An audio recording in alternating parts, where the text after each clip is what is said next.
filhos? Eu falei, eu tenho 2. Era pra ter mais, né? Cego não vê o que faz, era pra ter 20, né? Mas os seus filhos são normais? Aí eu falei, não, tem um que voa. Francisco, come toda a carne. Não posso, mãe. Não posso. A vaca é um animal sagrado, são criaturinhas de Deus, ficam tão lindas na natureza. Não posso. Tá bom, Francisco, tá bom. Então come só o peixe. Não posso, mãe.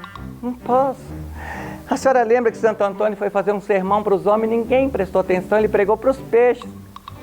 Vai que eu como um peixe que eu vi o sermão de Santo Antônio.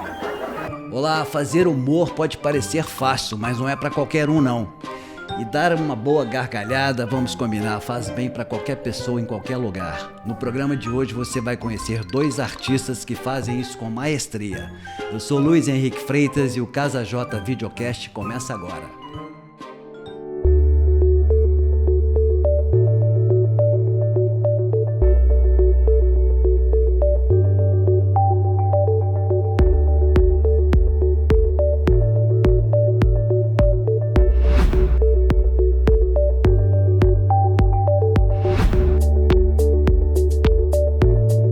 Olha, eu vou começar aqui apresentando meus 2 convidados, tá? 3, na verdade. Carlos Nunes na minha frente, Geraldo Magela e o meu colega jornalista aqui, Gilvan Araújo. Espero que a gente consiga dar boas gargalhadas aqui hoje, hein? Carlos Nunes é formado em artes cênicas pelo Palácio das Artes, Fundação Clóvis Salgado. Peças encenadas ao longo da carreira. Aperte o play e só. Francisco de Assis, que eu acho que é uma peça bem legal. Quem não assistiu ainda deve assistir, eu recomendo. Marca os 35 anos de carreira dele. Que bacana. Então, e aperte o play e só ria. Eu e a Caete. A Caete. Que é uma pessoa genial. Então, muito legal. Vamos saber mais sobre essas peças aqui. Tem a famosa, né, que está na campanha de popularização do teatro todo ano, que é Como Sobreviver em Festas e Recepções com Buffet Escasso. Daqui a pouco a gente vai dar umas dicas, se você ainda não assistiu, ou se assistiu, a gente vai relembrar para usar na próxima festa, no próximo fim de semana. Lá a Vida é uma Comédia, O Noviço, A Comédia dos Sexos, um caso de bastante gravidez. Dirigiu várias peças também, como Francisco de Assis, né, do Rio ao Riso, Solteiro Fora de Forma, com Cristiano Junqueira, O Rei Careca, essa aqui é legal, Os Homens Querem Casar e as Mulheres Querem Sexo. Ou é o contrário? Não, é exatamente isso. Então, não é as mulheres querem sexo e o homem quer casar, não. Então, as mulheres querem sexo. E o homem quer casar. Então tá certo. Uma mentira cabeluda. Então é isso, né? Tá vendo? Mas ela falou dele, né? Não é regra geral. É você que está querendo só sexo. Não é as mulheres querem casar e os homens querem sexo? Também vale também. Não, é porque antigamente só fazia sexo depois de casado, agora é só antes. Depois, meu filho, você pode entregar para Deus. Mudou tudo, né? Mudou tudo, Magela. Por isso que eu falo, o meu novo espetáculo é Vida de Solteira é Beleza, Vida de Casado é muito difícil. É muito difícil. Eu cometi esse crime 3 vezes, né? Nossa. Mas eu já me... Você é reincidente, então. Você foi casado 3 vezes. Eu vou pedir música no Fantástico, já sei qual. É Marcha Fúnebre. Marcha Fúnebre? Nossa Senhora. Bom, então, prêmios, né? O Carlos Nunes já ganhou vários prêmios, eu vou falar só alguns, tá? 4º prêmio Uzi Minas Sim Parque, prêmio Sesc Sated, Teatro Alterosa menção honrosa pelo maior número de apresentações e maior público, prêmio Sesc Sated de novo para artes cênicas, melhor comediante humorista, primeiro prêmio Multishow do Bom Humor Brasileiro, aqui já subiu para nacional, né? Primeiros, e por aí vai, prêmio Cauê para artes cênicas. Agora vamos falar um pouquinho aqui do Geraldo Magela, o ceguinho, todo mundo conhece também, todo mundo já viu, todo mundo já riu e vai rir mais um pouquinho hoje. Não ganhei prêmio nenhum. Não ganhou prêmio nenhum, mas o Magela ganhou o prêmio maior que o artista pode ganhar, que é o público, né? O Magela lota os teatros pelo Brasil.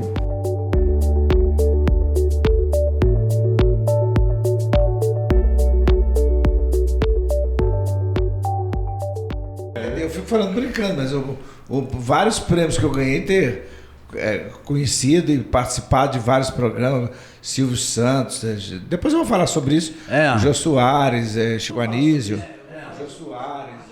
Pois é, eu vou falar parte do seu currículo aqui. Ó. Depois de ganhar um concurso na rádio programa do Aldair Pinto, aqui na Rádio Capital, antiga rádio de sucesso em Belo Horizonte, foi convidado a fazer participações no programa e depois ganhou um horário só para ele na rádio.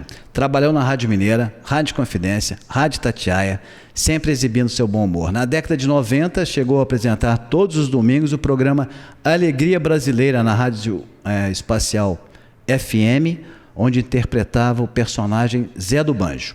Tá? Foi um dos convidados do programa do Jô Soares, né, que ele já começou a falar aqui, e lançou seu primeiro show solo de humor, o Ceguinho é a Mãe. Esse é famoso no Brasil inteiro, né? Acho que todo lugar que você vai, Magela... Não, tem gente que acha que o meu nome é Ceguinho é a Mãe. Eu passo na rua, ô Ceguinho é a Mãe, beleza? É tão famoso, né? Esse espetáculo seu é tão famoso que virou sinônimo do seu nome, né?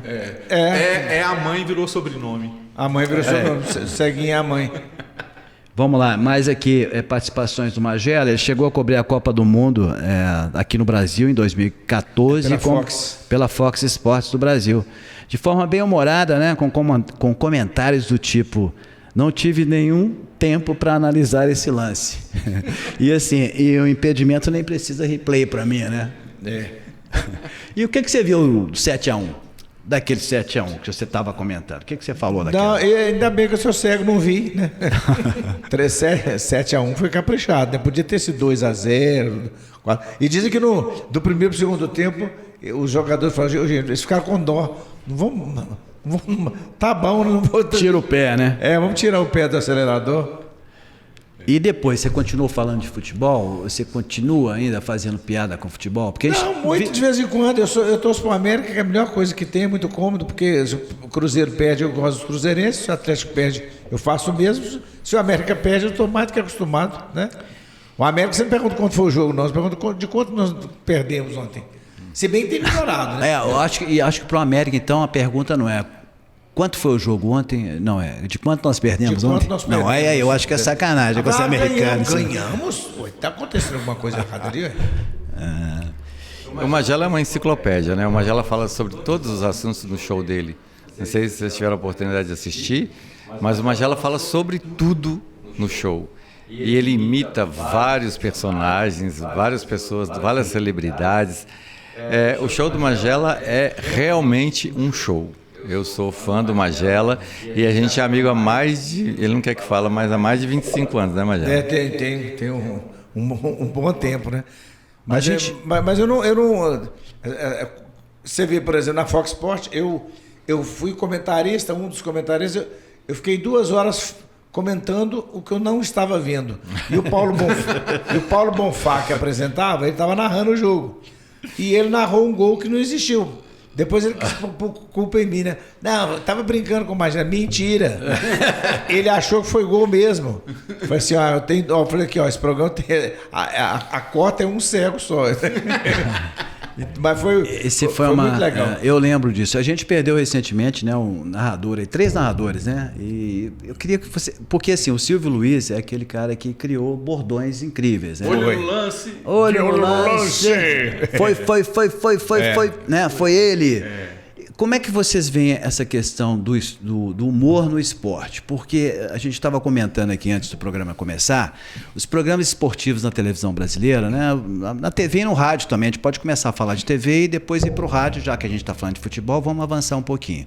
O Carlos Nunes também vai poder falar de cadeira, porque ele participou de programas do Globo Esporte, na Globo, né? Início dos anos 2000, e fazia humor no esporte. O que eu estou percebendo, né, o que a gente percebe hoje, Gilvan também, que está aqui do meu lado, é que os programas esportivos eles estão adaptando uma linguagem humorística, tentando fazer humor, né, melhorando o humor. Então, assim, você não precisa mais de um humorista no programa. O próprio apresentador está fazendo brincadeiras, não só nas matérias, na hora de narrar o jogo também. Não sei se vocês perceberam. Desde que tenha talento e que tenha graça, porque tem uns que querem de todo jeito... fazer graça e não consegue. E não consegue. Eu acho que o humor, ele é bom em todo quanto é jeito. Na conversa, no trabalho. Agora, o cara tem que ter desconfiômetro de saber se é bom ou se não é, porque não adianta ficar forçando a barra.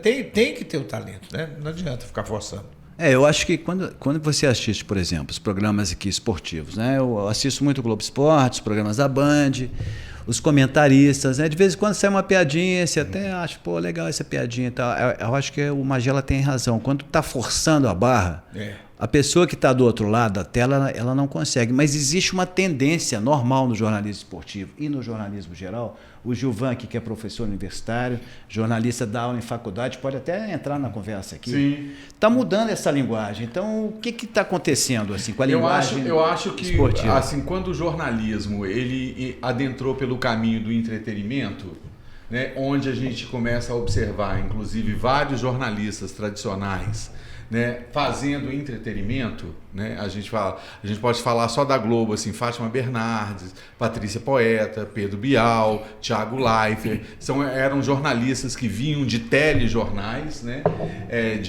O Thiago Leifert na área esportiva, inclusive, e aí eles passam a fazer entretenimento, porque percebem que esse filão do mercado na televisão dava mais dinheiro, né?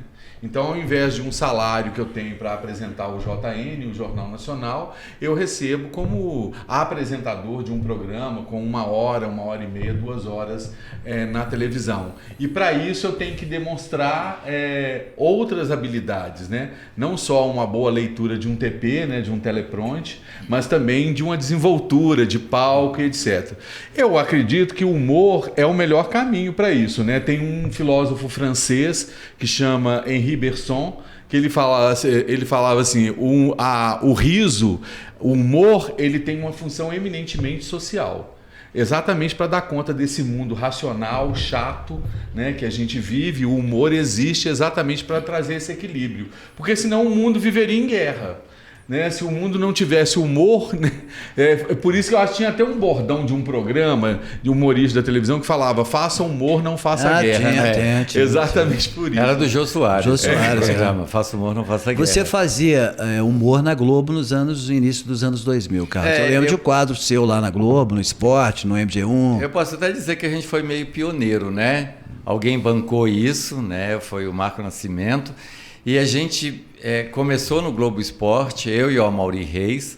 As pessoas mandavam as histórias e a gente fazia todos os personagens. Depois na Globo apareceu vários quadros assim, né? Vários programas assim, até com os atores da Bahia que vieram, tal, para o elenco da Globo. Mas a gente começou a fazer isso lá atrás. Na Copa do Mundo teve um dia em que a gente ficou no jornalismo, o tempo todo quase do jornalismo. Eu vestido de rainha da Inglaterra, no dia do jogo da Inglaterra com o Brasil.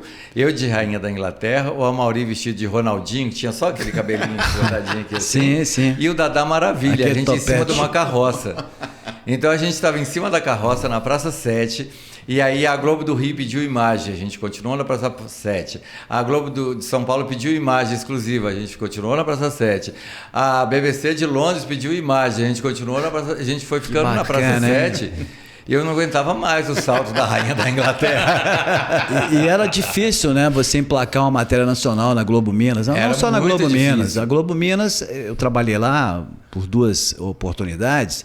Para você emplacar uma matéria nacional é uma coisa muito difícil. Hoje a gente vê os repórteres da Globo daqui de Minas Gerais nacional. Sim, mudou. Mas naquela época não se via. Não, era muito difícil. E o Marco Nascimento, que você citou, que era o diretor de jornalismo naquela época, eu estava lá também. Ele era uma pessoa muito assim, agitada, e ele abria espaços. Só para contar um caso bacana, de uma cobertura, a gente teve uma greve de peroeiros em Belo Horizonte, lá nos anos 2000 ali, e eles fecharam a Avenida Afonso Pena, né? Pneu queimando e tal, e a gente estava com o jornal pronto. Eu era editor executivo do MG1, o jornal estava pronto. Ele falou: derruba o jornal inteiro. Nós vamos fazer o jornal todo ao vivo lá da Praça 7. Quantas equipes a gente tem aqui para fazer vivo? 6 equipes. Mandou uma para cada lugar. Praça 7, Rodoviária, Pronto Socorro, do Alto, Globocop, Motolink. Aí derrubou, todo mundo ficou com o olho arregalado. Como é que nós vamos fazer? Ele falou: derruba tudo. Eu vou lá para o Switcher para a gente fazer tudo lá. E eu estava na edição executiva e nós chamamos o repórter. Fizemos o jornal inteiro assim. Então era um cara agressivo, que fazia bem jornalismo, depois ele foi pro Nordeste, né? Os quadros também de humor, eu acho que eles tiveram o quê? Vocês ficaram lá 1 ano, 2 anos? A gente ficou 1 ano só. 1 ano. E depois o humor saiu da televisão brasileira, né? Quer dizer, depois ainda teve um tempo ainda. Mas tempo. Recentemente a gente não tem mais programa de humor. Aliás, as emissoras elas têm essa mania mesmo. Eu falo até aqui, por exemplo, da Rádio Confidência, que é a emissora oficial do Estado, e que muda demais, né? E tem uma montanha-russa, né? Sobe e desce. Tem uma época que mudou 4 superintendentes em 4 anos. E o problema todo, mudar não tem problema. Só que o cara que assume vê o que está dando certo. Para ele dar uma melhorada, inclusive. Não, mas geralmente eles chegavam e mudavam absolutamente tudo. E aí não dá certo. Isso tem o negócio do ego, né? Eu cheguei, eu tenho que mexer, mas eu acho que tem que ser assim, em todos os sentidos. Chega lá e fala assim, isso aqui está dando certo, está fazendo, tá legal, vamos tentar melhorar. Não tirar do ar, porque aí você vai e inventa outra moda, aí não dá certo, aí o cara sai de novo, aí despenca, né? Então, você tem a força do hábito na televisão e no rádio. E geralmente o pessoal não está respeitando muito isso, inclusive até culpa desse ponteiro eletrônico do Ibope, que deixa a pessoa alucinada. O Gugu, lá em São Paulo, ele ficava com 5 relógios. Ele ficava em cima, embaixo, do lado. E ele ficava o tempo todo. Se tá dando audiência, qualquer que seja a pessoa que estava importante ou não, se começou a cair, ele despedia. O Homero Salles, que foi meu diretor da escolinha do Gugu, ele bateu no peito e falou, eu sou o responsável pelo Ibope eletrônico, ponto eletrônico. Eu falei na lata, então você foi o responsável pela caída de qualidade da televisão brasileira. Eu tirei Fábio Júnior do ar. Que coisa, né? Então tem essas coisas que acontecem, né? Eu lembro do quadro do Carlos Nunes, era inédito, era uma inovação e era bom. Agora o cara vai lá para Recife, o que entra, aí chega e tira. Muda tudo. Ô Magela, como é que começou essa veia sua pro humor? Me fala um pouquinho aí da sua infância, como é que você descobriu que você sabia fazer piada, o que aconteceu na sua vida? Sendo deficiente visual, quase cego, chegava uns 5%, alguma coisa assim, eu era chamado de Zé do Rádio, eu era alucinado, ficava escutando rádio, a Rádio Tupi do Rio, as ondas curtas. Quando eu pegava uma emissora de mais longe, eu ficava na alegria. E o que me fez acreditar que eu tinha talento, que eu ia conseguir, era desde pequeno. Eu comprei um gravadorzinho, eu ia para o guarda-roupa e simulava. Vamos agora saber do trânsito, o nosso repórter e tal.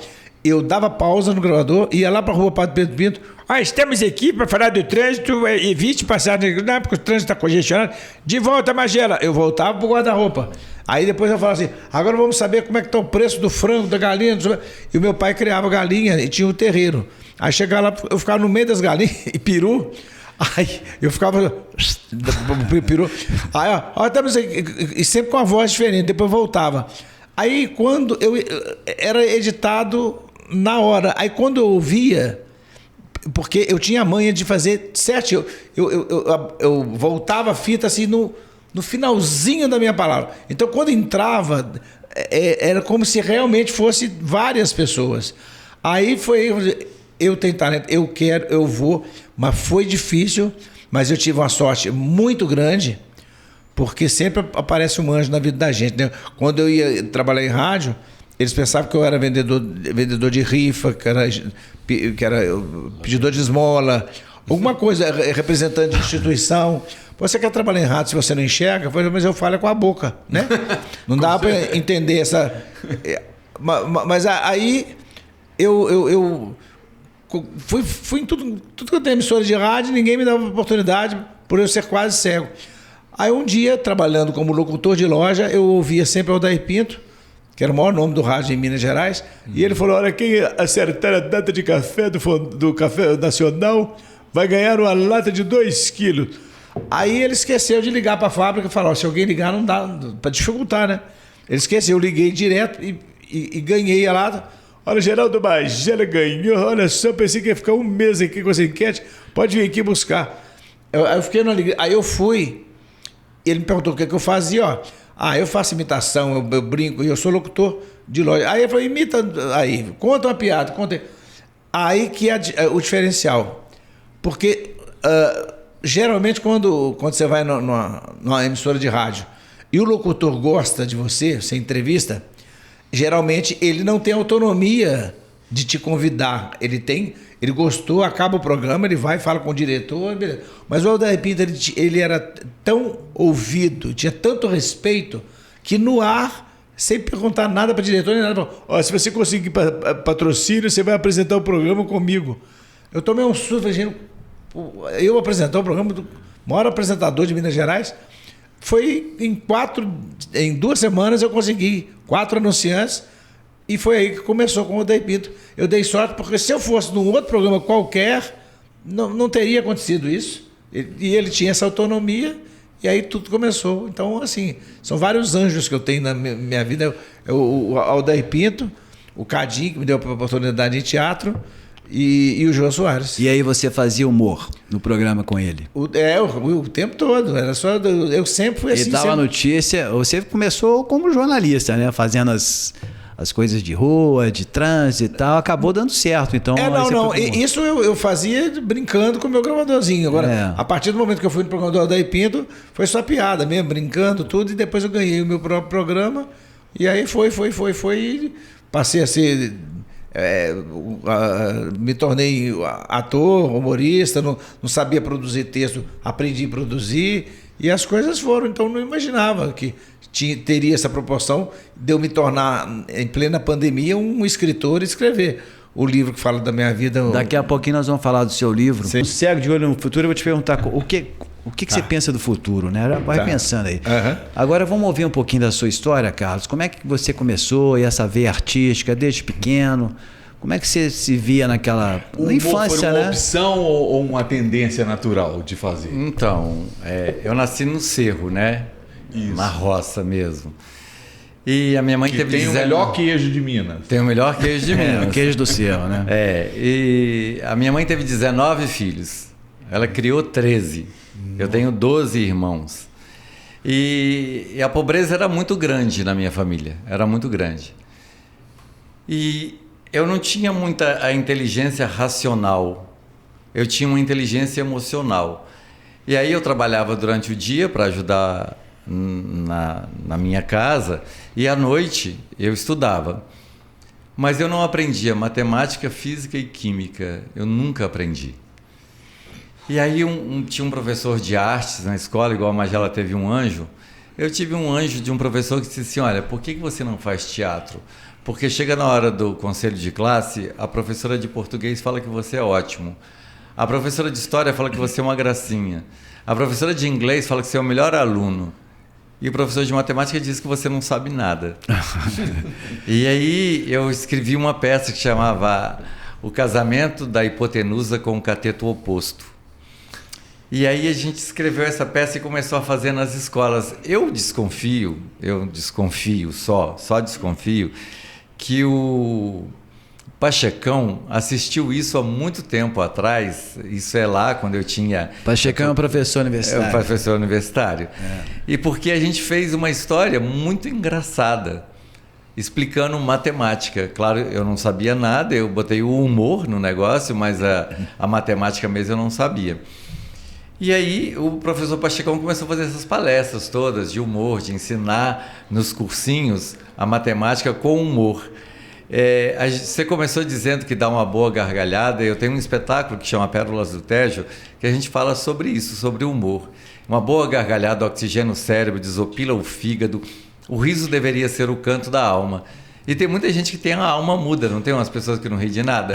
O médico bateu na bunda dela quando ela nasceu e ela continuou chorando o resto da vida. Então a gente fala isso no nosso espetáculo e eu criei uma frase que é o seguinte: todo mundo fala que rir é o melhor remédio. Eu acho que rir é muito melhor que remédio. Porque quando você ri, você ativa o seu sistema imunológico e aí você tem mais dificuldade para adoecer. Então, Eu sempre falo isso, um espetáculo que eu fazia em empresas chamava-se Riso 14.000, porque as empresas têm o ISO 9.000, o ISO 14.000, e eu fazia o Riso 14.000, que eu ensinava as pessoas a rir para melhorar as suas relações interpessoais. E aí a minha infância foi assim, muito pobre, lá no Cerro. Depois eu fui para Vitória, no Espírito Santo, morar com uma tia solteirona. Depois eu voltei para Belo Horizonte. E aí foi isso. Eu sempre fiz... O teatro apareceu na minha vida como uma salvação. Assim. O teatro me salvou. Eles falam assim que tem um legume que faz chorar, né? Cebola, mas não tem nenhum outro que faz rir, né? É verdade. Magela, como é que surge a ideia de criar uma piada? Uma piada nova ou antiga? Conta uma piada que todo mundo ri pra gente, depois você me fala, como é que você pensa uma piada? Eu vou perguntar também pro Carlos como é que ele pensa no humor, como é que você cria humor. Mas o Carlinhos, nós temos algo como que a gente não conta uma piada de bêbado, piada de padre, piada de nada.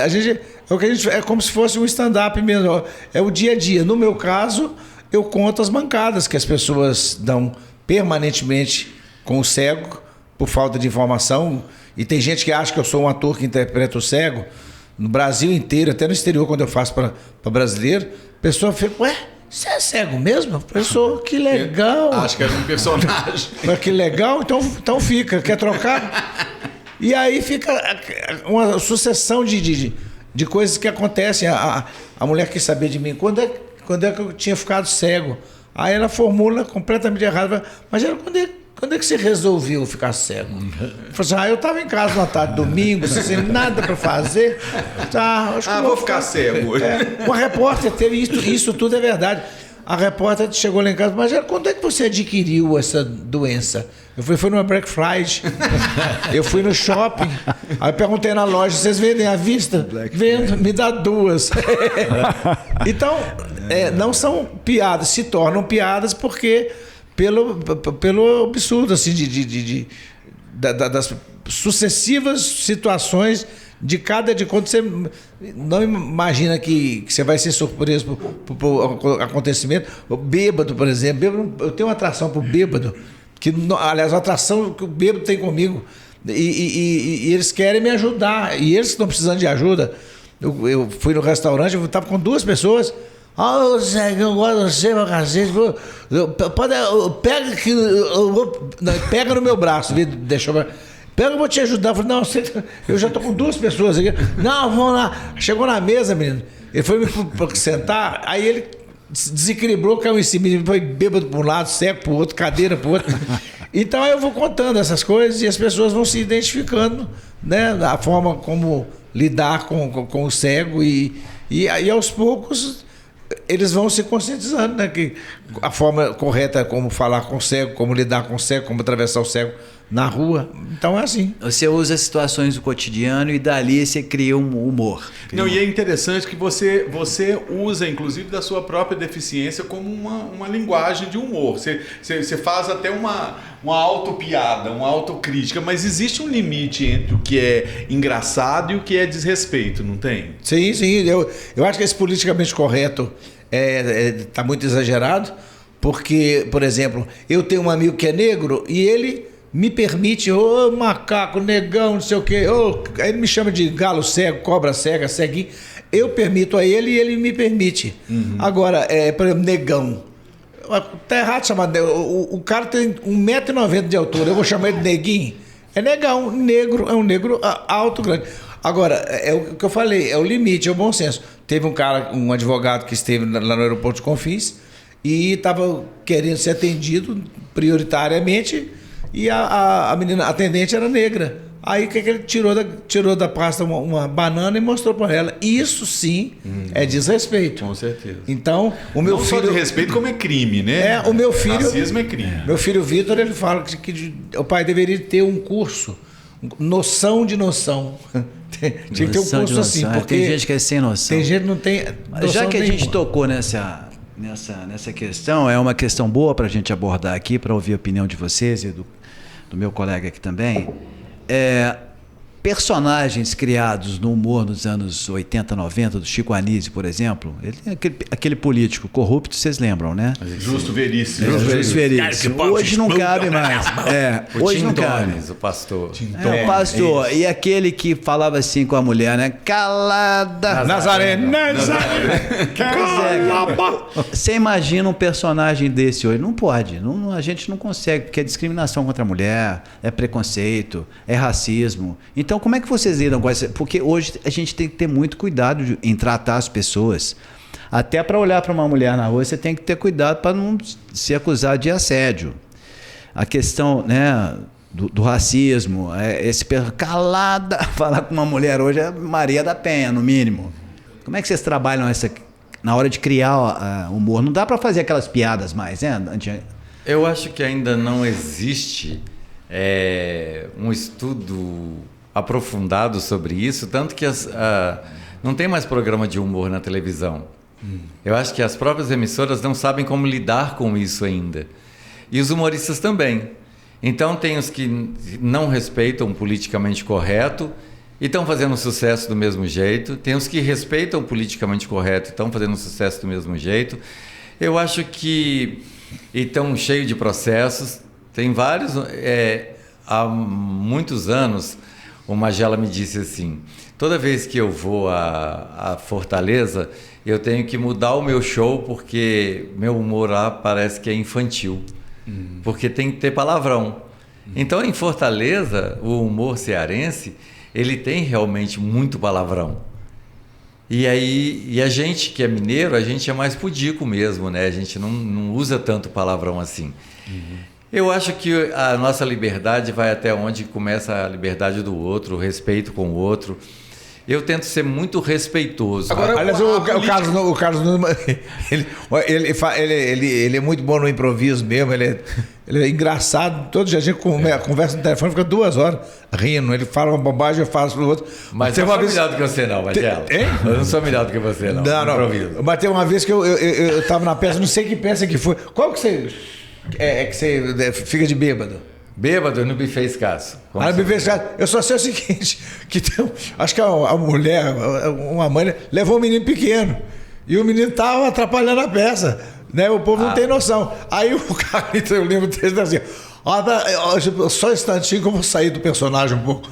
Ô, minha filha, pelo amor de Deus, você não podia pagar R$15 para uma pessoa, uma babá cuidar do menino? Você fez isso de sacanagem, fala a verdade. Você trouxe esse menino só para atrapalhar minha peça? É porque eu faço muita careta, né? E aí eu falei assim, olha, o que economizou com a babá vai gastar com o psicólogo. Vai ficar uma semana sonhando com as caretas. Titio, mamãe, mamãe. Não, porque... E tem uma coisa que é hipocrisia. Mas ela estava na plateia esse dia. Então, e tem a hipocrisia. Por exemplo, o Matheus Ceará, eu acho assim, ele exagera nos palavrões e tudo mais. Só que quando ele está em cartaz, ele coloca lá censura 18 anos. Quem gosta dele já sabe que ele é assim. Não gosta? Gosta. Agora, errado, 18 anos, o pai leva uma criança e aí sai de lá, que isso é um desrespeito, que não sei o quê. Aí esses caras que falam que é um desrespeito, esses mesmo cara, ele chega em casa, esquece que a criança tem 6 anos, mas que ela absorve, e começa a agredir física ou então verbalmente a esposa, falando barbaridade e o filho perto. Então isso é muito pior. Porque a criança... E tem muita gente é muita gente que faz isso. Ignora uma criança...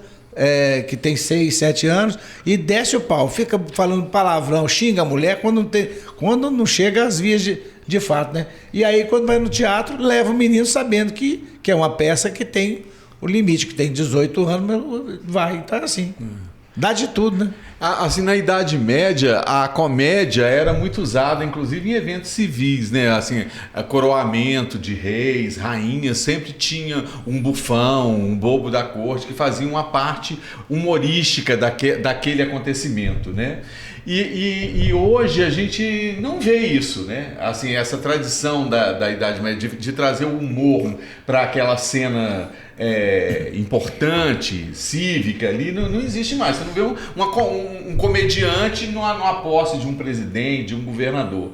No entanto, a política é um campo de exploração do humor, assim, fantástico, né? Assim, fazer essa crítica, essa reflexão sobre o comportamento da política e dos políticos, né? Sempre foi um campo bem explorado pelo humor. Vocês acham que isso tá sem graça hoje? Tá restrito? Pode fazer? Eu acho que deve fazer. Eu também. O humor é anárquico, eu acho também que acho. é revolucionário. E olha para você ver que interessante isso. Na Idade Média, os humoristas, eles eram celebrados dessa forma. Isso. Mas você sabia que na Idade Média, os comediantes, eles não podiam ser enterrados no cemitério?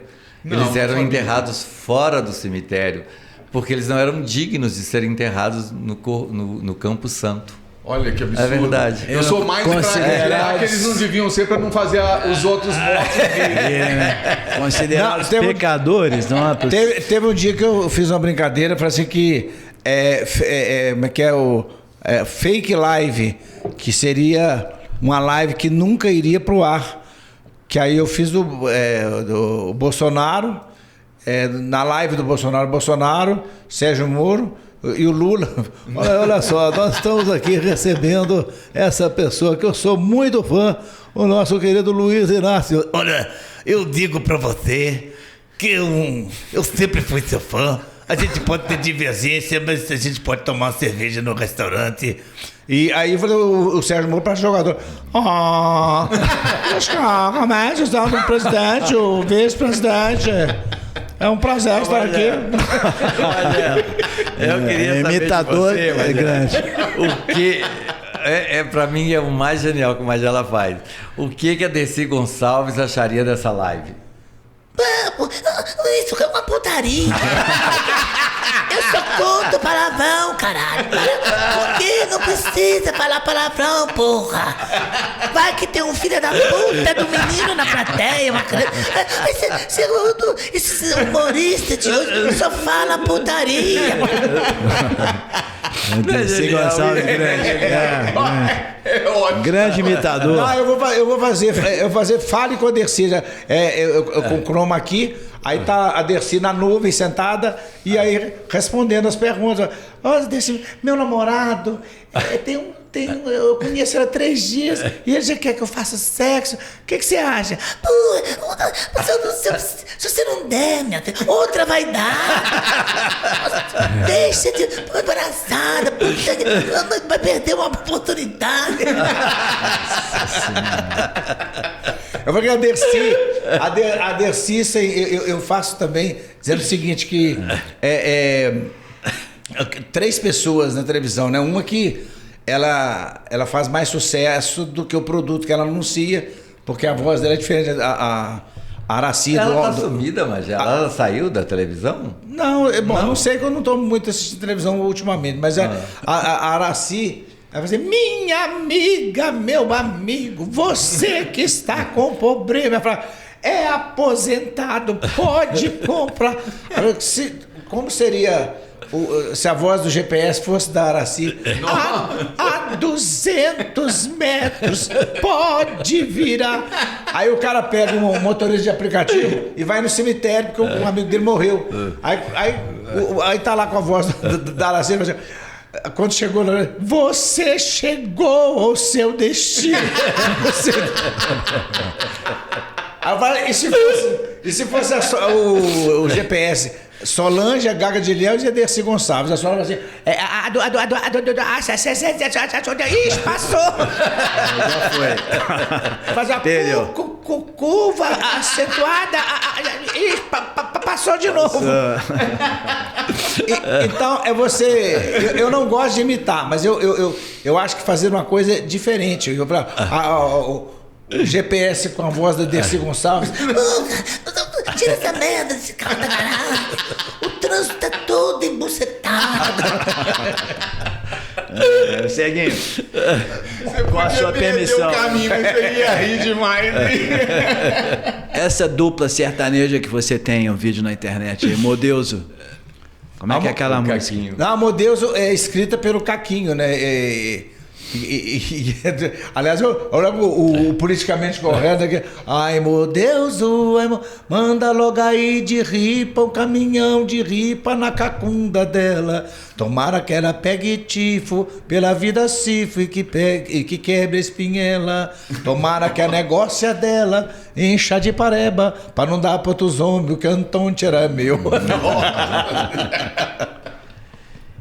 Ô Carlos, na campanha de popularização do teatro da dança do ano passado, você estava com 3 espetáculos. 3. É isso? É. Você tem um outro espetáculo que você faz 10 personagens, não tem? Isso é ganância. Não, eu queria ver que consegue literalmente não perder o humor com tanto trabalho assim. A quem fala.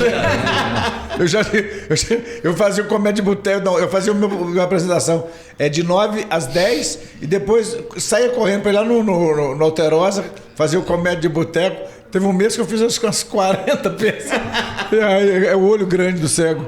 O Magela é mesmo, ele fazia um espetáculo às 8, um espetáculo completamente diferente às 9. Nossa, é muita pauleira, né? É muita pauleira. Na campanha de popularização. Dentro da campanha, né? Dentro da campanha. É muita coisa. Não, desliga um e liga o outro, fácil. E o espetáculo, como o espetáculo solo do Carlinhos sempre foi o recorde de público. O Espírito baixou em mim, assim, mas são muitas pessoas em cena.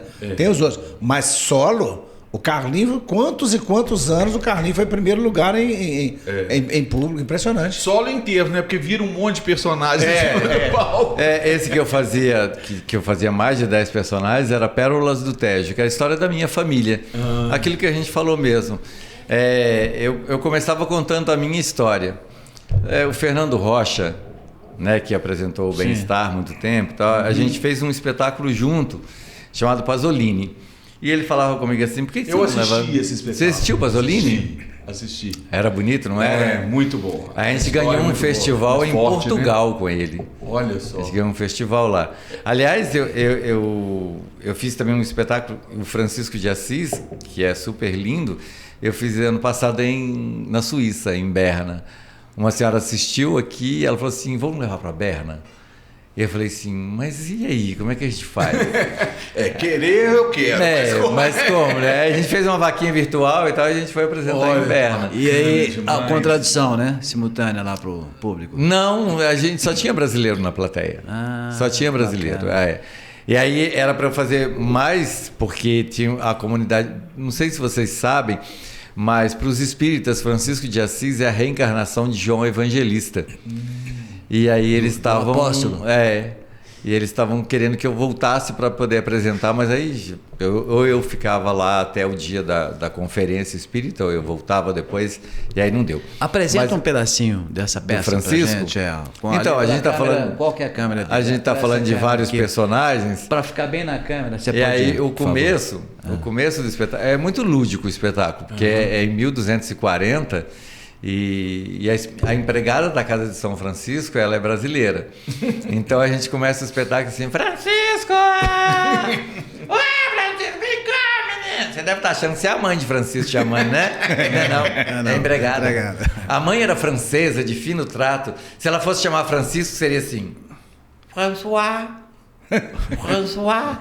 o Eti viene si urgent, votre mère vous appelle. E o pai? Para italiano, muito rico. Se ele fosse chamar Francisco, ele disse, Francesco, vieni qui, Francesco, vieni qui, ragazzo, sua madre está aqui amando. Mas na nossa história, quem chama Francisco é a empregada. Ué, Francisco!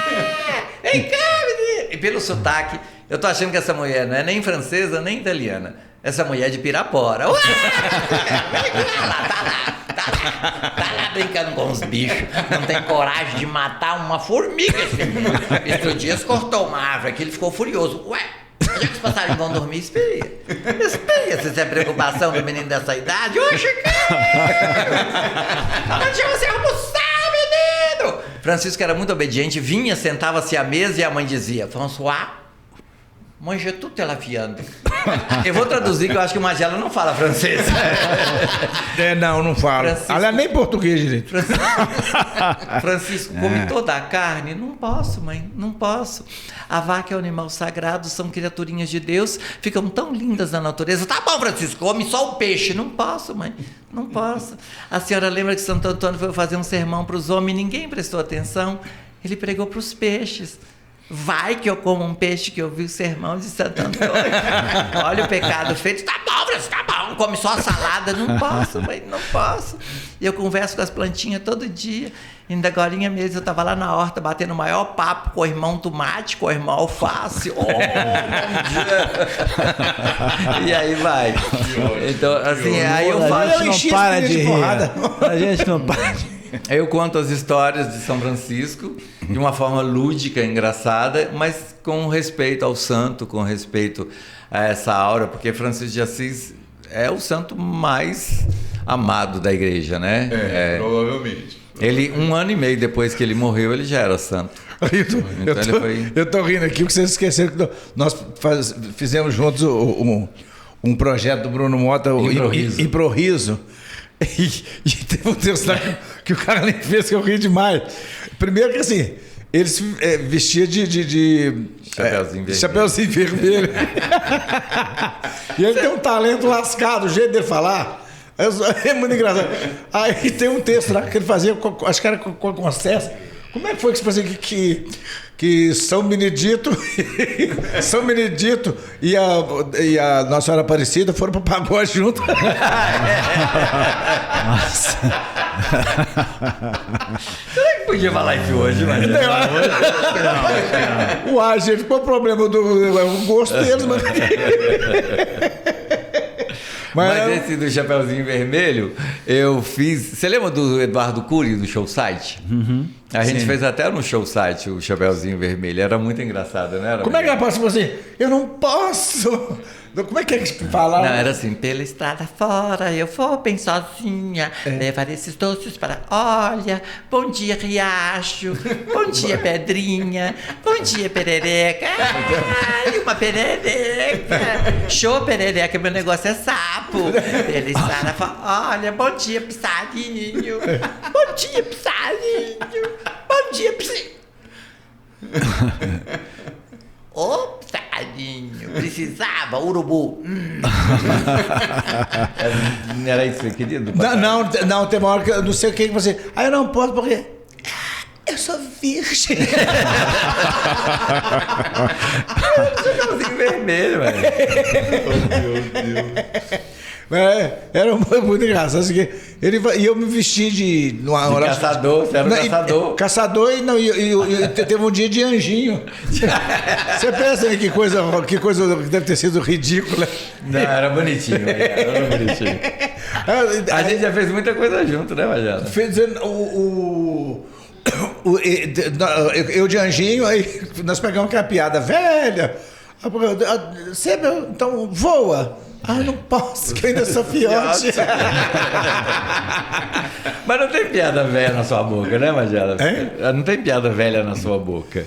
Eu faço lata velha da piada, geralmente. Eu pego o grande lance, você vai contar uma piada que é velha, aí você já avisa antes, gente. Eu vou contar uma piada que está completando hoje 150 anos. Ela é muito ruim, eu já estou avisando.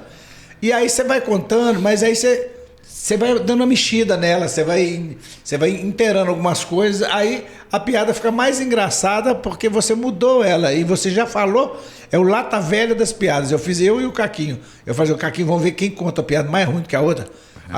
Aí eu conto uma e ele fala, não, a minha é pior do que a outra. Não, será que consegue? Só de falar isso, as pessoas já riem. Esse segredo de fazerem as pessoas rirem. Quando vocês estão num espetáculo, pelo que vocês estão mostrando aqui, a gente já assistiu vários, né? Todo mundo ri muito, mas e quando você conta uma piada que as pessoas não acham graça, que, tem que mudar essa piada, vou tirar do espetáculo? Como é que funciona? Eu acho que não tem que tirar, sabe por quê? É um negócio que até hoje ninguém conseguiu explicar. O público da quinta é diferente da sexta, é diferente do sábado, é diferente do domingo. Você conta uma piada, às vezes você tem 50 pessoas na plateia.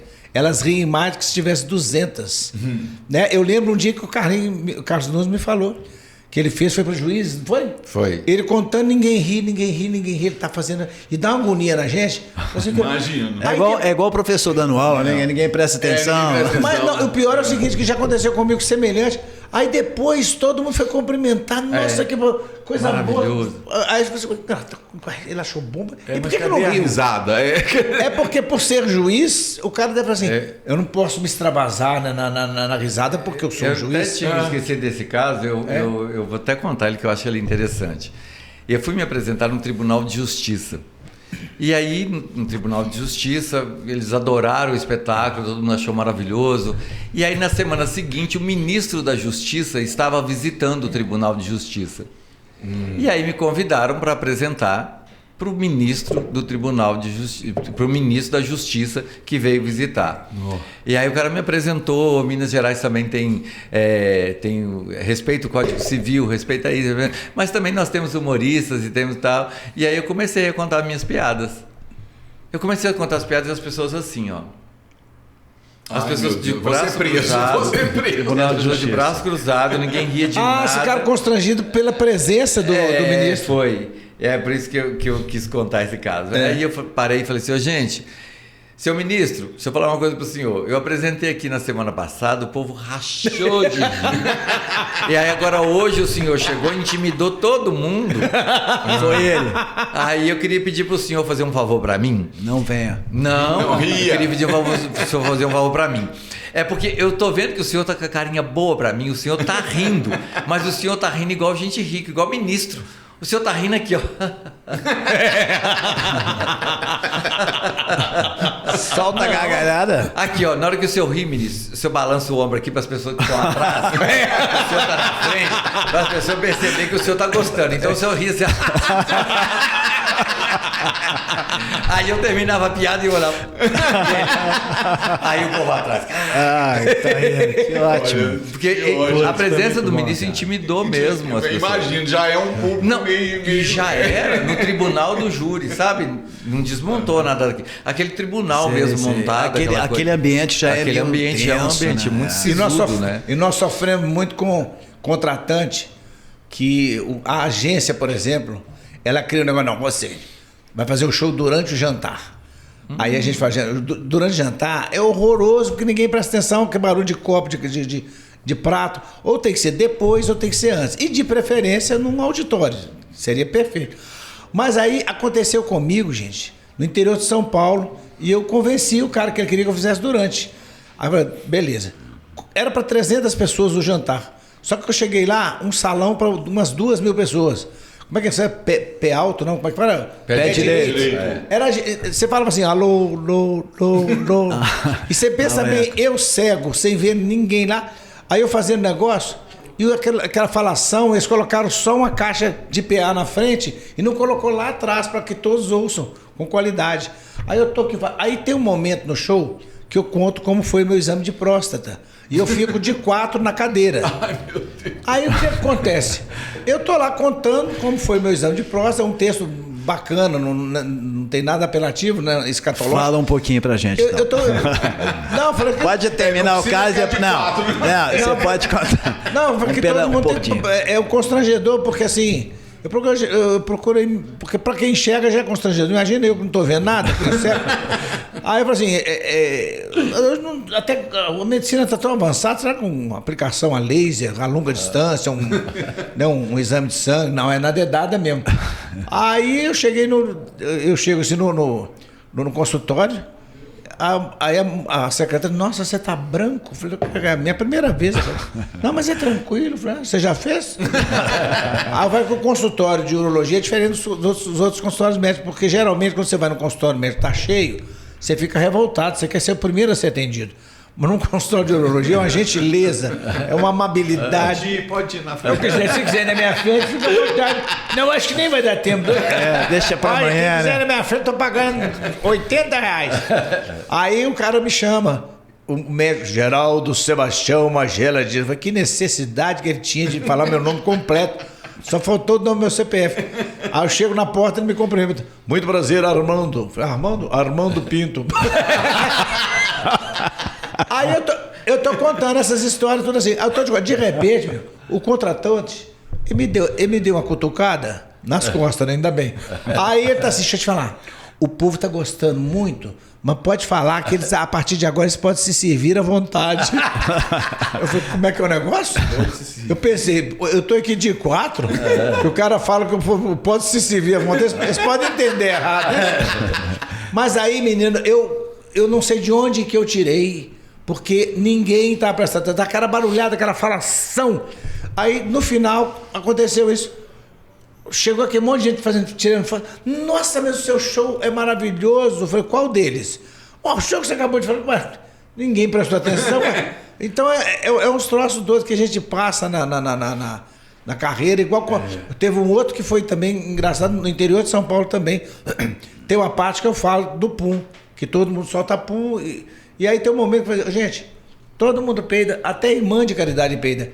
Menino, o teatro veio abaixo, o pessoal riu. Eu falei, gente, essa cidade aqui peida, vocês peidam mais do que o normal? Não, é porque no final do show tinha 3 freiras na primeira fila.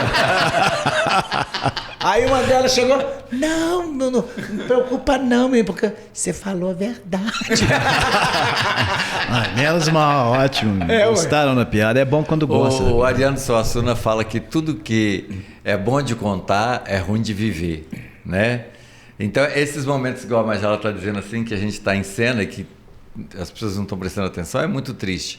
Eu fui fazer a reinauguração do Grande Hotel de Araxá. Aí eu fui apresentar só para os funcionários, eram 300 e tantos funcionários, e o povo adorou o espetáculo, adorou. E aí o senhor falou comigo assim, olha, eu quero que você vá apresentar para mim lá na Bahia, em Comandatuba, e eu quero que você faça aqui a reinauguração do hotel, porque hoje era só para os funcionários, vai ter governador, ministro e tal. Eu falei assim, maravilha. Bacana. Aí fui eu para Porto Seguro, para apresentar lá na ilha de Comandatuba, e depois fui apresentar. Na hora de apresentar, aí o cara falou assim, olha, infelizmente você não vai apresentar em cima do palco, porque afinou o piano da Jane Duboc e ela disse que não admite que alguém pise no palco antes, que vai desafinar o piano dela.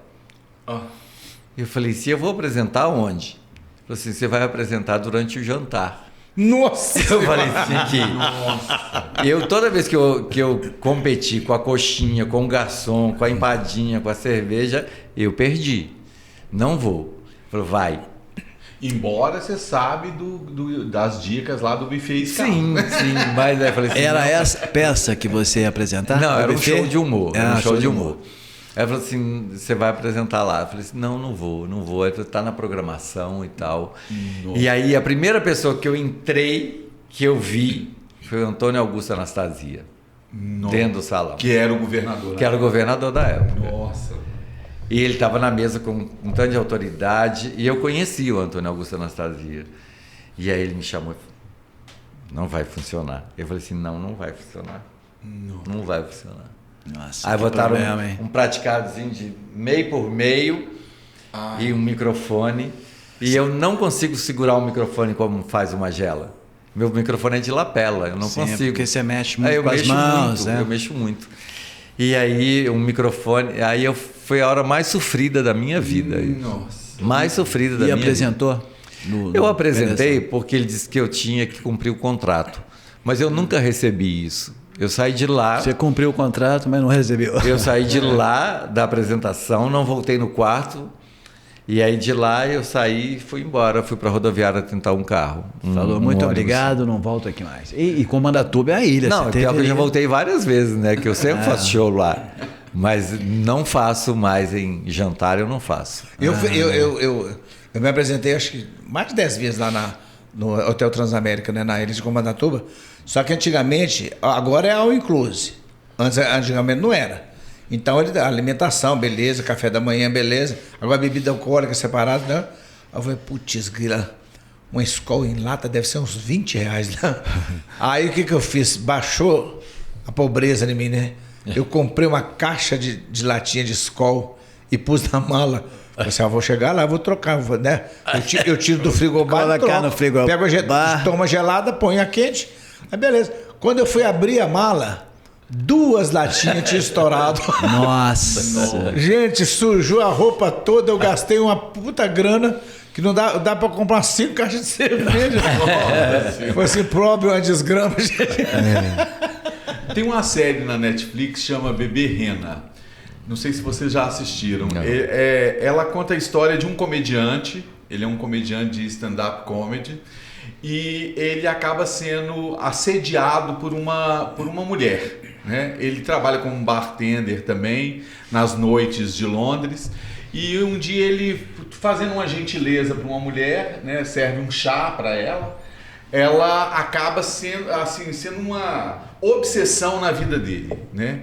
E ela vai aos shows dele e quando ela tava... Ele persegue ele, né?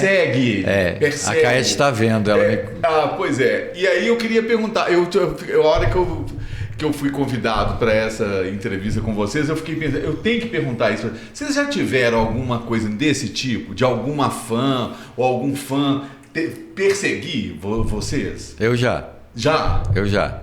É mesmo? E como é que foi essa história? Você pode contar? Então, eu vou contar mais ou menos. Claro. Mas eu já tive 2 vezes. No. Eu tive... Que quando eu fazia... Quando eu fazia a Comédia dos Sexos com Rogério Cardoso, Rolando Lero, aí eu ficava só de cueca. E uma cueca muito pequenininha. E aí tinha 2 homens e 2 mulheres na peça que faziam o primeiro ato, que era eu e o Vavá, e a Deise e a Cláudia. E a Cláudia era muito bonita, muito bonita. E aí todo dia chegava um buquê de flores.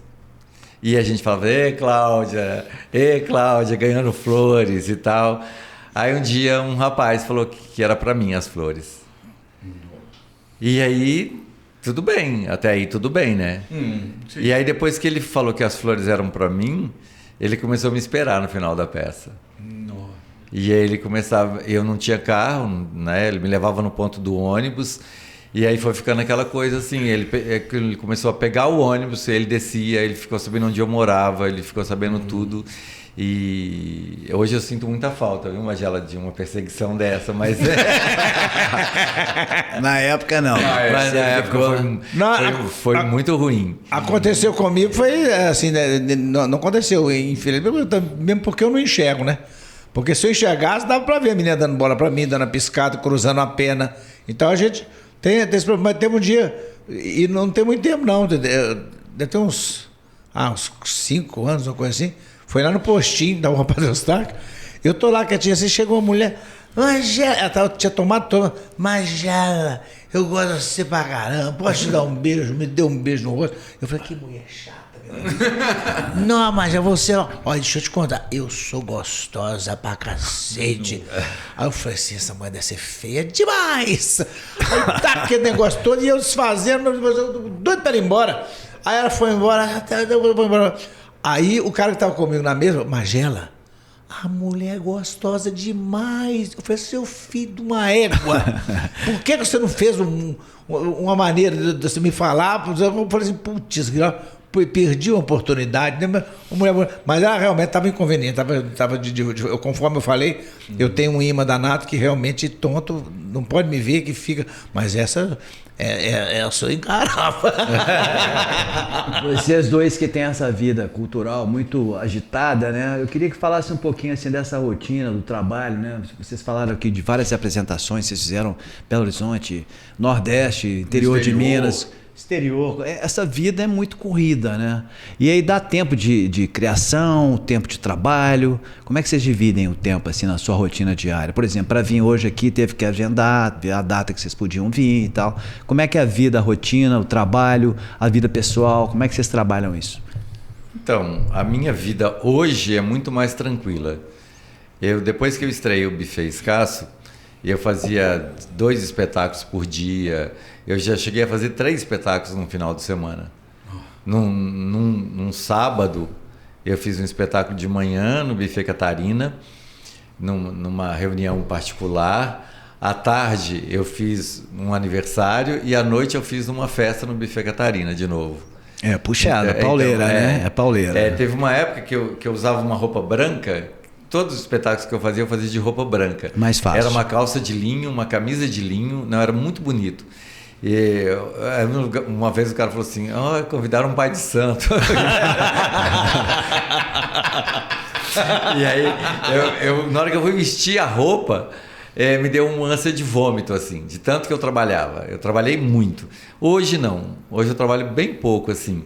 Até porque o stand-up está muito em alta. O Magela faz stand-up, eu não faço stand-up. Então eu trabalho pouco. Eu faço para sobreviver hoje. Então já que você faz para sobreviver, faça um pouquinho, um pedacinho do buffet escasso, que as pessoas sempre lembram na hora que te vê. A gente chegou aqui hoje, o nosso colega Marcos Ghiotti aqui da Brasil 84 lembrou da peça. Inclusive fez alguns movimentos que você faz. A gente consegue. Então, o Magela sempre fala comigo que a ida dele no Jô mudou a vida dele, né? E eu fui no Jô também, eu fui com o professor Ângelo Machado, eu fui fazer lá a técnica da manobra da dupla pinça, que a gente ensinava a pegar 2 salgadinhos de uma só vez. Essa técnica, ela era um ponto alto do espetáculo. A gente precisava de 2 quibes para fazer a técnica da manobra da dupla pinça, a gente não tem aqui 2 quibes. Então eu posso falar um outro trecho do espetáculo que eu gosto muito, que é assim: em um casamento com início às 20 horas e um sermão pequenininho, a expectativa é que você esteja na frente das bandejas às 21 horas. Como diminuir o tempo entre a igreja e a recepção? Sabe? Não sabe, vou ensinar agora, presta atenção. Vocês têm que sentar naqueles bancos pertinho das portas laterais da igreja e na beiradinha do banco, para facilitar a saída rápida no final da cerimônia. Eu estou partindo do pressuposto que a sua fome é muito maior do que a vontade de aparecer no vídeo da cerimônia. A primeira meia hora de um casamento não tem a menor importância. Você pode ficar distraído conversando com um, conversando com o outro, prestando atenção no decote das madames. Aqui, a riqueza da ornamentação da igreja pode dar uma ideia da qualidade do buffet. Quanto mais flor, mais comida. Mas não se iluda. Tem o caso daquelas noivas que são parasitas. As flores são do casamento anterior. Ao se aproximar o final da cerimônia, você deve prestar muita atenção nas palavras do padre. O momento mais importante de um casamento é quando o padre abençoa os convidados e diz: os pais da noiva convidam para a recepção que será na rua tal, número tal. Pode ser, entretanto, que as palavras do padre sejam terrivelmente diferentes.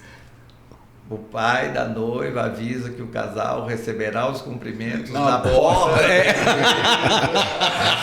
Em pânico, vocês descobrem a verdade nua e crua. Não tem comida não, é muito barato. Pra que eu vim aqui? Você recebeu esse convite há 6 meses atrás. Comprou uma bobaginha na Shopee. Você se preparou psicologicamente. O padre vai e destrói o seu castelo de coxinhas.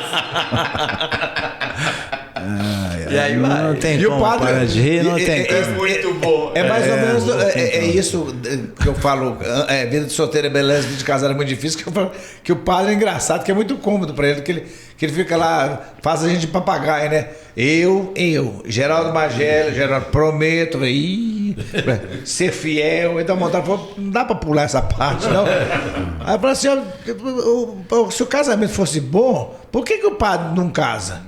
Ele podia casar, né? Mas na realidade, aí tem essas bobagens que eu falo de antes e depois, e as pessoas racham de rir. Quando eu falo, por exemplo, depois de 10 anos de casado, o cara chega cansado, meu bem, vamos fazer um sexo gostoso. Ele, eu tô cansada demais. Ele falou, eu não tô te chamando para descarregar um caminhão de areia. Tô te chamando pra gente molhar o biscoito. E o Caquinho fala que não são todas as mulheres que fazem isso, não, é só da gente. Gente, eu tô aqui com um vídeo do seu colega Magela. Eu quero mostrar para vocês. Pra eu ver? Você vai.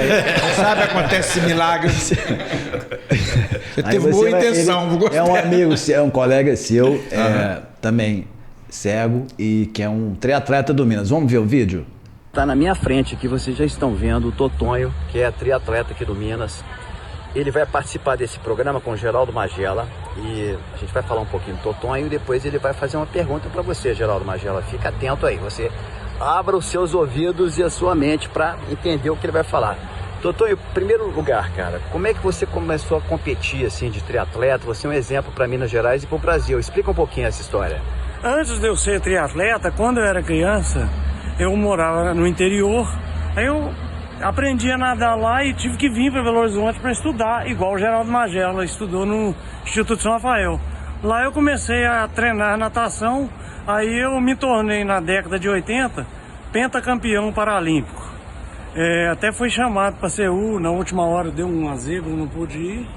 E com o decorrer do tempo eu parei de treinar, aí eu tive que fazer uma cirurgia cardíaca há uns anos atrás, porque eu estava tendo problema na válvula óstica e estava muito cansado. Depois que eu fiz a cirurgia, eu conheci o outro triatleta aqui, que é o Leandro Lago, que ficou sabendo da minha cirurgia, ele faz massagem comigo e falou, olha, você não vai ficar em academia só não, agora você vai treinar comigo. Aí eu levei um maior susto, né, porque eu treinar com ele, como que eu ia acompanhar? Aí ele falou, se vira, deixa de mimimi e vamos começar a correr. Começamos a correr, pegamos pódio em corrida, inclusive na Boníssima, terceiro lugar, 5 km com 19 minutos e 45. E resolvemos fazer, Leandro, já tá correndo demais, vamos fazer um triatlo? Ele, vamos. Eu falei, eu tô brincando, como é que a gente vai fazer? Ele, se vira, agora nós vamos fazer. Aí comentamos no Minas, o pessoal do Minas fizeram uma vaquinha, compraram uma bicicleta de entrada para nós, que é uma bicicleta especial. Fizemos o primeiro triatlo. E tá eu hoje aqui fazendo triatlo. Márcio, você treina com a equipe, eu tô te interrompendo já. Desculpa, não, tudo bem. A gente tá conversando. Aí você faz um treinamento. Hoje, quantos metros você fez aqui na piscina? Hoje foi 2. 2.000 metros. 2.000. Depois aí você treina pedal também, porque o triatlon, vamos explicar para quem não sabe, né? Assim, todo mundo conhece, mas é bom falar, porque primeiro você nada, tem uma distância de natação, depois você faz pedal, você vai pedalar, né? As provas menores são 750 metros, depois 30 de pedal e mais 10 de corrida, né? Não. Esse tipo de prova que você faz? 750, 25. Esse é o shot, é o menor. Shot, é. E você, poxa, cara, você é um exemplo. Eu tô vendo aqui a sua marca, né? No peito, você abriu, você ficou muito tempo parado na cirurgia? 60 dias. Aí depois você voltou forte, a gente vê que você tem um preparo físico sensacional, né? Olha, bicho, graças a Deus. E foi esse preparo físico. No ano passado era para eu trocar a válvula.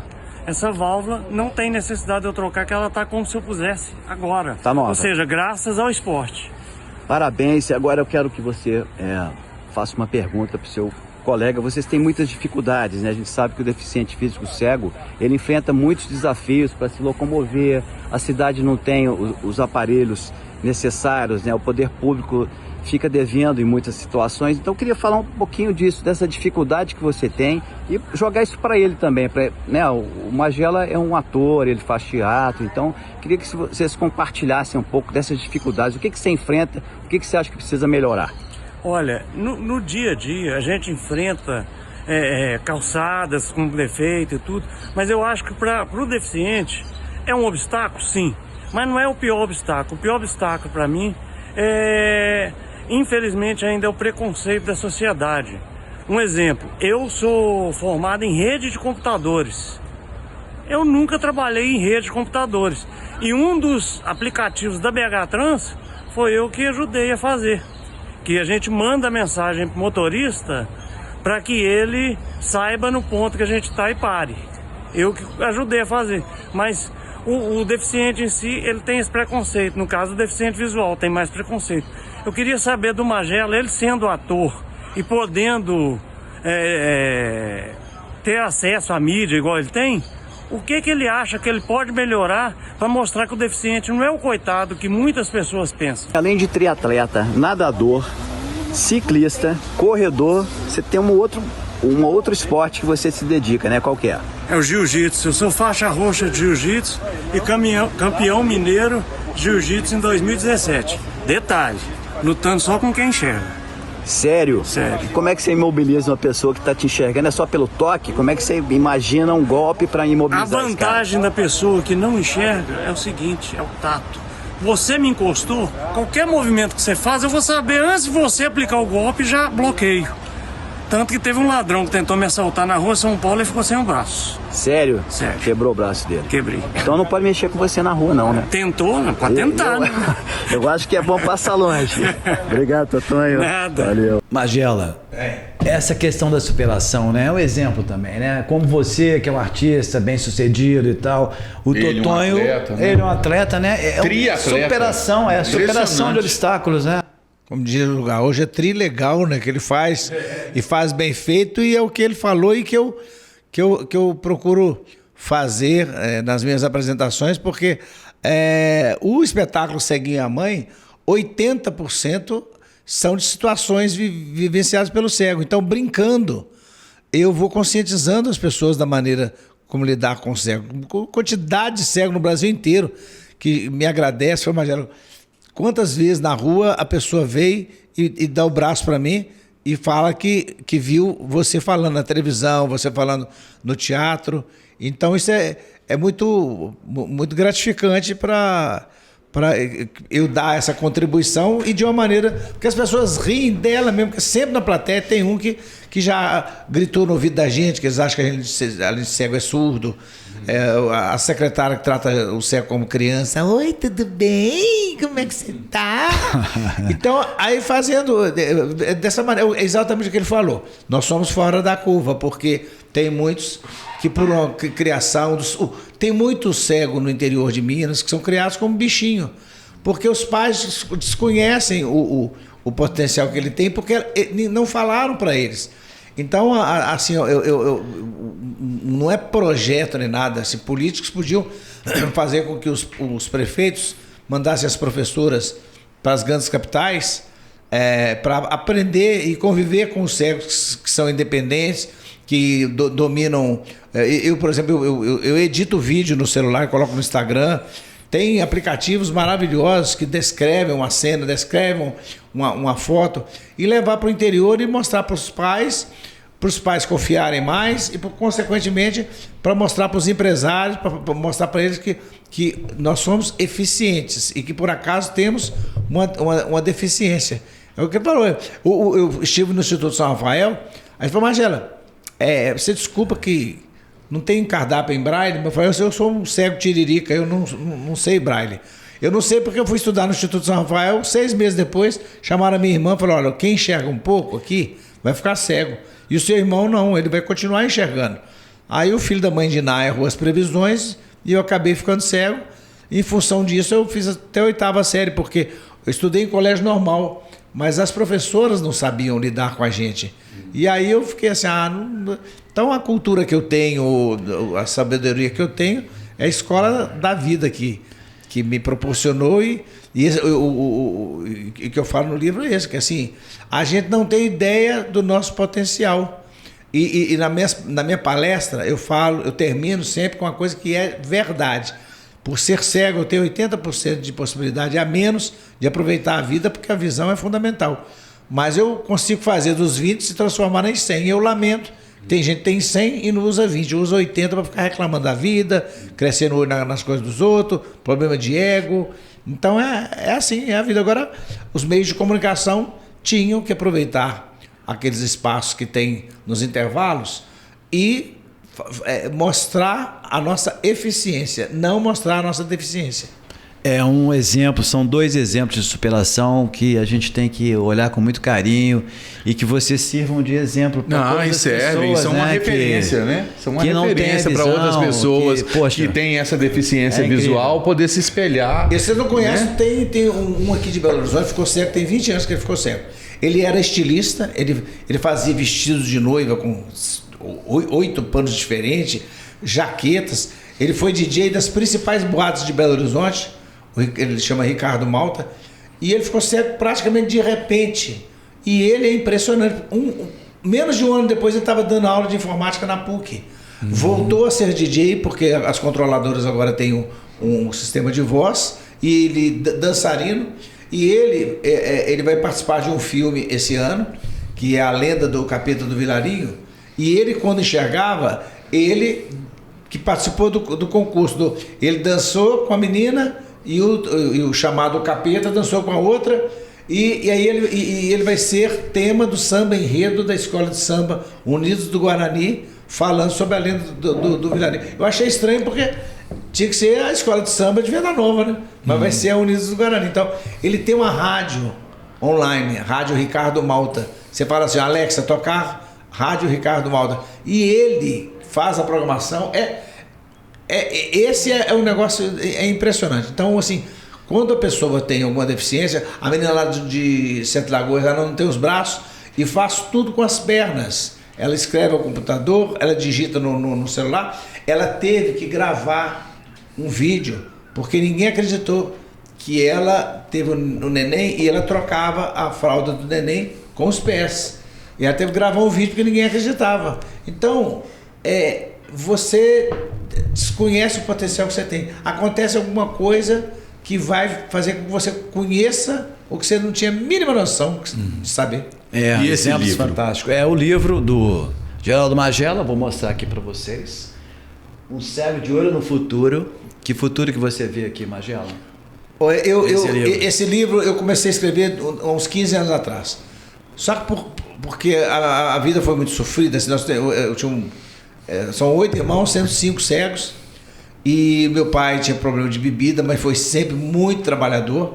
Eu não maquiei nada nesse livro, mas eu mostrei que cada perrengue que eu tive, eu saí por cima pela criatividade, pela perseverança e pela certeza que eu sou bom naquilo que eu proponho a fazer. Então, é uma autobiografia? É uma autobiografia. Aí, quando chegou na página 12, eu travei, porque eu ficava lembrando papai chegando de fogo e falando coisas muito pesadas, que eu morria de medo dele chegar a agredir a minha mãe. Só que a pandemia foi triste para todos nós. Nós artistas fomos os primeiros afetados e estamos voltando depois de muito tempo, que a gente vive de aglomeração. Aí a pandemia falou, mas você vai agora você vai ter que fazer. E eu não imaginei, eu falei, será que eu consigo fazer 100 páginas? Então deu 264 de muito otimismo, perseverança. É engraçado que eu conto também bastidores de televisão, e ele está no e-book, no audiolivro, que é um outro produto. O audiolivro, geralmente, o autor pega o livro e grava lendo. Eu, por não enxergar, eu estava ouvindo pelo computador e eu ia falando de improviso. Então, eu ria, eu me emocionava, eu fazia imitação, eu fiz tudo isso. E agora está disponível também na Amazon, e eu resolvi fazer um preço assim muito baratinho, que eu quero que muita gente conheça a minha trajetória e que ajude as pessoas que ficam às vezes achando que está tudo ruim. Então está por R$ 5,99. Você baixa o Kindle, vai lá na Amazon e compra o livro Cego de Olho no Futuro. E eu estou fazendo igual com a Carlinho. Eu não estou mais focando a minha carreira em stand-up, em teatro. Agora eu estou focando mais nessa palestra, porque depois do livro a palestra ficou muito mais enriquecida. Então, muito bem, a gente está chegando no final, faz uma perguntinha para eu só queria saber do Carlos, quais são os projetos para você, Carlos? Porque você falou que não está naquele mesmo ritmo acelerado de antes, mas alguma coisa você deve estar aprontando aí. Sim, a gente não consegue ficar sem fazer teatro, né? O teatro é a minha vida, só que eu fazia muito empresa, fazia show e tal. Agora eu estou sempre em cartaz, mas no teatro. Eu gosto de estar em cartaz no teatro, é o que me dá prazer. E aí, esse ano, inclusive, eu já fiz mais de 20 espetáculos, 30 espetáculos. Mais de 30 espetáculos. Final de semana passada eu viajei, amanhã eu estou indo viajar, vou para Caxambu fazer um espetáculo lá. Mas o ritmo mais tranquilo. Mais tranquilo. Eu também estou pensando nisso mesmo. Eu tive participando da TV Aparecida lá, e a Gil Melani, que é aquela baiana, ela estava contando que, quando perguntava para ela, você conhece Fortaleza? Eu conheço o hotel, o restaurante e o teatro. E o aeroporto. Porque a gente vai num dia, volta no outro, volta no dia, volta no outro. Então, dentro disso com o Carlinhos, eu estou com 2 filhos já criados, cada um está trabalhando, são independentes, e eu estou morando sozinho. E então, é o que eu falei, é o que o Carlinhos falou. Eu agora, por exemplo, se eu for contratado para uma palestra em Fortaleza, se ela vai ser na sexta, eu chego segunda. Aproveita a cidade. E volta na quinta da outra semana. Então, assim, eu fico um dia trabalhando e os 3, 4 dias aproveitando. Tá certo, tá certo. Eu querer ficar rico se a minha família já está constituída, né? Que bom, gente. A conversa foi muito legal. Muito bacana. A gente conversou aqui uma hora e meia. Foi muito bom. Boas risadas. Muito obrigado aqui aos meus amigos. Não, que bom a gente ter dois talentos mineiros, dois artistas, né? Assim, o Magela é um exemplo. Com essa projeção toda, com esse talento todo, com essa inspiração do Magela, né, para outras pessoas. Muito bacana. Magela, Adorei, muito obrigado. também. Parabéns pelo livro. Obrigado. Sucesso na sua trajetória. A gente vai estar sempre te acompanhando, assim como o Carlos. Muito obrigado, Carlos. Eu que agradeço a E meu oportunidade. Magela é Magela Seguinho, viu? Eu esqueci de falar. Magela Seguinho. Ótimo, seu. O meu é @Carlos Nunes Oficial. Então, ótimo. @Carlos Nunes Oficial. E o do Ceguinho. Ceguinho, como é que é? @Magela Seguinho. @Magela Ceguinho. Esse programa vai estar disponível também nas redes sociais, nas nossas redes sociais. A gente vai divulgar na Casa do Jornalista. Então, foi uma honra pra gente receber Com vocês certeza. dois grandes artistas mineiros, cada um com sua criatividade, humor muito legal. Assim, parabéns, que vocês sigam aí fazendo sucesso. Muito obrigado. Com certeza. Também. Obrigado pelo convite. Estamos juntos aqui. E o Casa J Videocast termina aqui. Até o próximo programa.